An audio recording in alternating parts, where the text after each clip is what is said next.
नमस्कार, आप live cities का खास कार्यक्रम देख रहे हैं सुबह की चाय और मैं हूं वसीम खान। सियासत गर्म है और उसी बीच एक बार फिर मुख्यमंत्री सम्राट चौधरी ने बड़ा बयान दिया है। खूब गरजे हैं घुसपैठी और आतंक को लेकर। उन्होंने कहा कि बिहार में इसकी जगह नहीं है, कंप्रोमाइज नहीं करेंगे। वहीं लालू प्रसाद यादव को जेड श्रेणी की भी सुरक्षा नहीं चाहिए।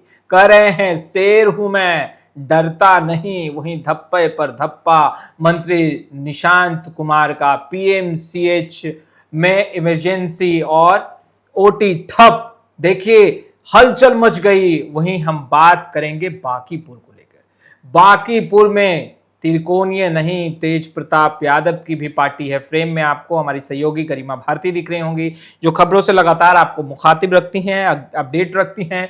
मगर सबसे बड़ा सवाल, मुख्यमंत्री सम्राट चौधरी एक बार फिर दहाड़े और कह दिया कंप्रोमाइज नहीं करेंगे।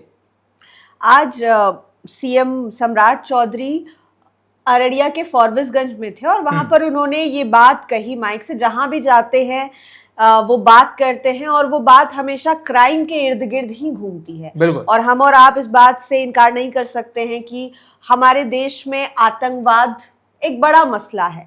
आतंकवाद और घुसपैठियों की वजह से जो कुछ हो रहा है देश में, और घुसपैठियों के मसले की वजह से ही आपने देखा कि वेस्ट बंगाल में ममता बनर्जी की सरकार चली गई। और नेता या मुख्यमंत्री या फिर कोई मंत्री जिस क्षेत्र में जाते हैं वहां के डायमेंशंस के हिसाब से बात करते हैं। वो अररिया में थे, यानी कि बॉर्डरिंग एरिया में थे।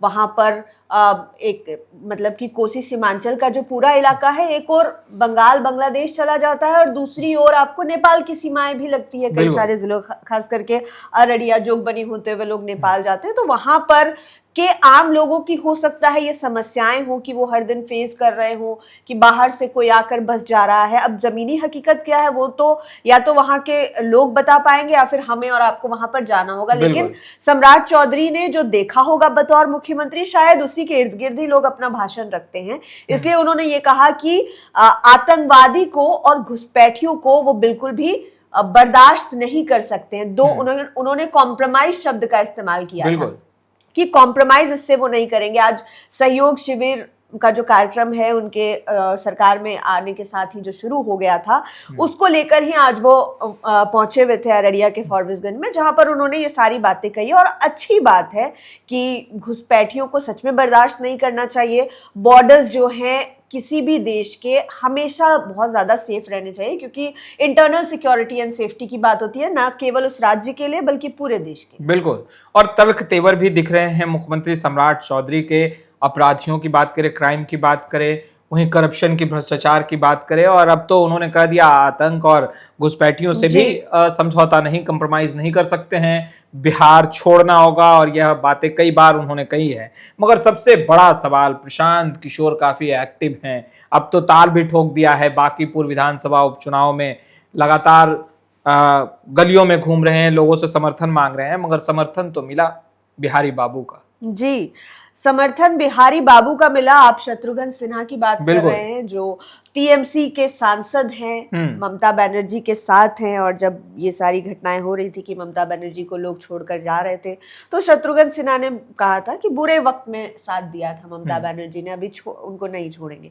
और आपको पता है कि एक समय पर ममता बनर्जी के लिए भी प्रशांत किशोर ने चुनावी कैंपेन किया था। हो सकता है ये सारा रिश्ता, और हो सकता है कि क्योंकि शत्रुघ्न सिन्हा है और बांकीपुर सीट से पटना में रहने वाले हर किसी का लगाव जो है वो बहुत ज्यादा है। खुद 2 बार वो पटना साहिब सीट से सांसद रह चुके हैं, बिहार के हैं। तो अब ऐसी सीट पर जहां चुनाव हो रहा है, आप समझिए कि ये हॉट सीट है, बीजेपी के नेशनल प्रेसिडेंट की छोड़ी हुई सीट है, तो ये हॉट होगी है। और यहाँ पर प्रशांत किशोर भले ही चुनाव में उनकी पार्टी अच्छा प्रदर्शन नहीं कर पाई, लेकिन Prashant Kishor talk of the town हमेशा से हैं। चुनाव लड़ने से पहले भी, पार्टी बनाने से पहले भी, और आज जब वो चुनाव लड़ने के लिए खुद उतर रहे हैं बांकीपुर में, तब भी। तो उन्होंने ट्वीट के माध्यम से अपना समर्थन उनको दिया, लोगों से अपील की कि वोट करिए प्रशांत किशोर को। और उन्होंने जबरदस्त हलचल मचा दी। ऐसा शत्रुघ्न सिन्हा ने कहा कि प्रशांत किशोर ने चुनावी मैदान में खुद उतरकर जबरदस्त हलचल मचा दी, यानी कि बहुत रोमांचक मुकाबला होने वाला है। और शत्रुघ्न सिन्हा के सपोर्ट करने का मतलब या फिर किसी भी नेता के सपोर्ट करने का मतलब ये होता है कि उनके जो फॉलोअर्स हैं वो भी उनको ऑटोमेटिकली सपोर्ट करने लगते हैं। एक समय में खुद बीजेपी में थे, फिर कांग्रेस में गए और अभी 2 बार सांसद है पटना साहिब से, और अभी टीएमसी से सांसद हैं बंगाल से। तो आप समझ सकते हैं कि उन्होंने अगर ट्वीट करके प्रशांत किशोर का ही स्पेशली साथ दिया है कि वो ऐसे कायदे से तो इंडिया गठबंधन में है, टीएमसी इंडिया गठबंधन का हिस्सा है, वो चाहते तो रेखा गुप्ता का भी साथ दे सकते थे ना, जो आरजेडी की प्रत्याशी हैं, पर उन्होंने ऐसा नहीं किया। उन्होंने जनसुराज के प्रशांत किशोर का साथ दिया है। वहीं दूसरी तरफ तेजस्वी यादव सभी को फोन करके समर्थन मांग रहे हैं। उम्मीदवार को तो आगे कर दिया रेखा कुमारी को, अब समर्थन मांग रहे हैं सभी से। आप आरजेडी का बीट देखते हैं, वैसे तेजस्वी यादव कहाँ गए? अभी तो कहा जा रहा है कि आउट ऑफ इंडिया है। तो आप बताइए कि ऐसे जब हमको लगता है कि जब ये चुनाव होगा, आप देखिएगा कि भाजपा के राष्ट्रीय अध्यक्ष, नेशनल प्रेसिडेंट, आप और हम भले ही नितिन नवीन को बिहार सरकार के मंत्री और बांकीपुर के विधायक के तौर पर देखते आ रहे हैं, तो अगर वो हमारे सामने भी गुजरेंगे तो हमें उस तरीके का सेलिब्रिटी शॉक जिसको बोलते हैं वो नहीं लगेगा। लेकिन आप समझिए कि उनका पद कितना बड़ा है। वो मतलब बीजेपी दावा करती है कि वो विश्व की सबसे बड़ी पार्टी और उसके राष्ट्रीय अध्यक्ष बिहार के नितिन नवीन हैं। ये बहुत बड़ी बात है। और इस चुनाव में शायद जिसको तेजस्वी यादव छोटा सा चुनाव समझ रहे होंगे, इसलिए तो चले गए हैं।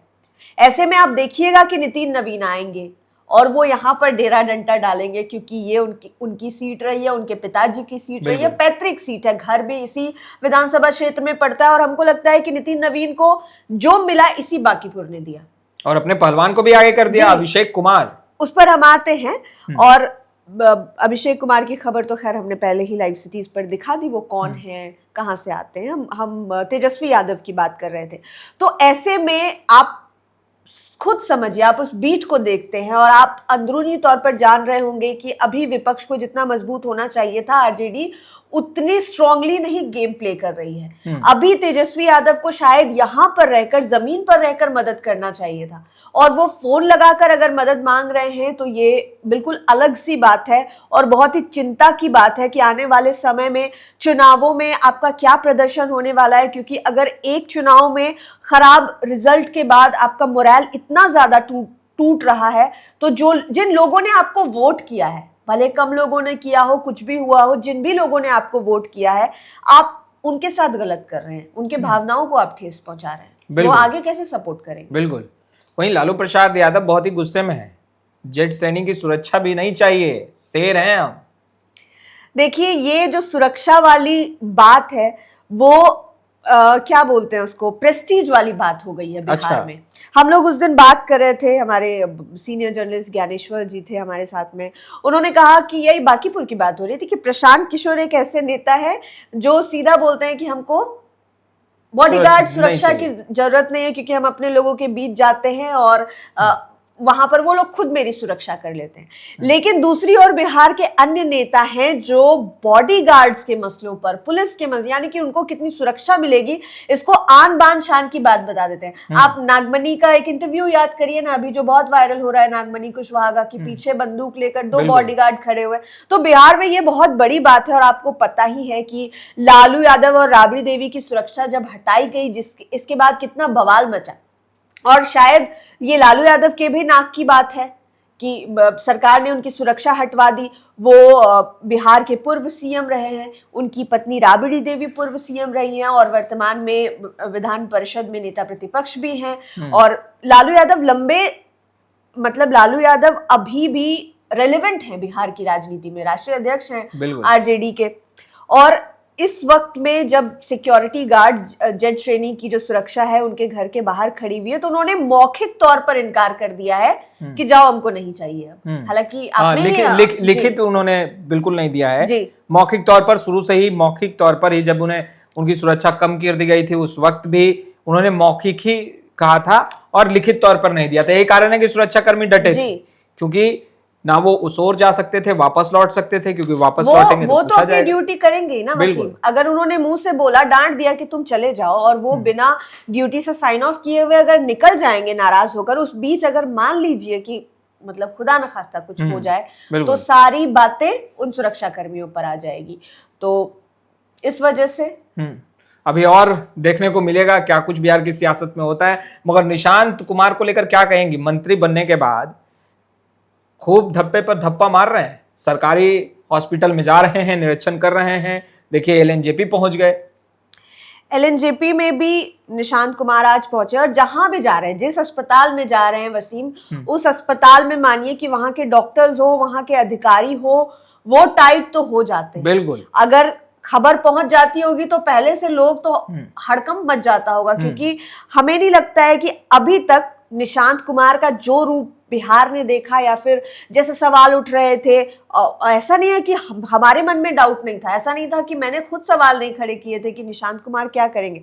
लेकिन निशांत कुमार जब फील्ड पर आए हैं, आप लोग दिन भर फील्ड पे रहते हैं, हमें ये रिपोर्ट करते हैं, बताते हैं कि एक एक दवा का नाम लेकर पूछते हैं, बिल्कुल, और मशीनों के बारे में पूछते हैं। और अगर कोई विभाग का मंत्री उस विभाग के कोर को 50% भी जान रहा हो, ऐसे प्रदेश में जहां पर, या फिर ऐसे देश में जहां पर यह भी पॉसिबल है कि कोई मैट्रिक फेल आदमी भी शिक्षा मंत्री बन सकता है, बिल्कुल, ऐसा बिल्कुल। हुआ है या नहीं हुआ है हमें नहीं पता, हम एक बात कह रहे हैं। तो ऐसे प्रदेश में, अगर ऐसे देश में ऐसे मंत्री अगर होने लगे जो अस्पतालों का औचक निरीक्षण करें, दवाओं का नाम लेकर पूछे, कई तस्वीरें भी सामने आई थी वसीम, जहां पर वो एक बूढ़ी महिला को हाथ पकड़ के अस्पताल के भीतर लेकर जा रहे थे, डांट भी लगाते हैं जहां पर उनको अधिकारियों की जो लुंज पुंज वाला जो हालत है वो अगर मिल जाता है। तो निशांत कुमार हर तरह से एक्शन में नजर आ रहे हैं। और ऐसा नहीं है कि सिर्फ पटना में उन्होंने अभी घूमना शुरू किया है,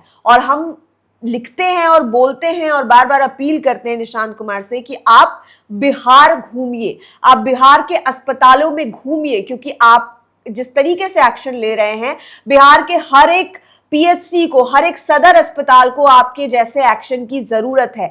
और आपके बस पटना में बाहर निकलने से अब बिहार के अलग अलग सदर अस्पतालों से जब हम जिलों की खबरें पढ़ते हैं तो वहां दिखता है कि सदर अस्पताल के जो सिविल सर्जन है वो खुद निरीक्षण कर रहे हैं कि टंकी में पानी तो साफ आ रहा है, यहाँ पे कहीं गंदगी तो नहीं, मतलब डर है कि कहीं निशांत कुमार वहां पर जाकर धप्पा ना बोल दें और हमको उठाकर ना फेंक दे इधर उधर। बिल्कुल। पीएमसीएच में बीते दिनों जो कुछ देखने को मिला, इमरजेंसी और ओटी ठप पड़ गए, 6 घंटे तक नर्सेज जो हैं वो हड़ताल पर रहीं, और जो दृश्य देखने को मिला उसे कैसे देख रहे हैं? इमरजेंसी और ओटी जैसे वार्ड जब ठप पड़ जाए। जी वसीम, पटना में खासतौर पर हम देखते हैं कि एक नियमित अंतराल पर नर्सों के द्वारा प्रदर्शन जो है वो आपको देखने को मिलेगा। आप आईजीआईएमएस चले जाइए, हर 1-2 महीने पर उनके द्वारा प्रदर्शन किया जाता है। अभी पीएमसीएच का मामला है।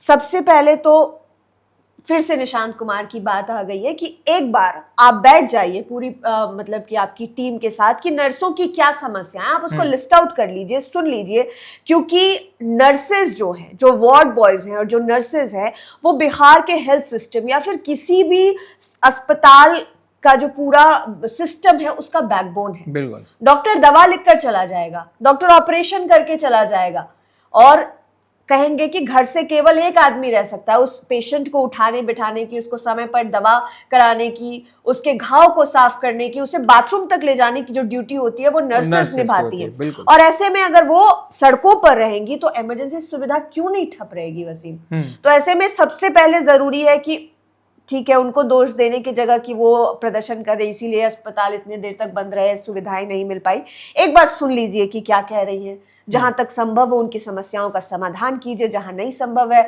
वहां पर बातचीत करके चीजों को सुलझाने की कोशिश करिए ताकि सब कुछ बेहतरी से बहाल रहे। बिल्कुल। तो आपने सुना गरिमा भारती को तमाम खबरों को विस्तार से बता रही थी। फिलहाल इस वीडियो में इतना ही। अब तक आपने हमारे चैनल को सब्सक्राइब नहीं किया है, तुरंत सब्सक्राइब कर ले। आपका बहुत बहुत शुक्रिया।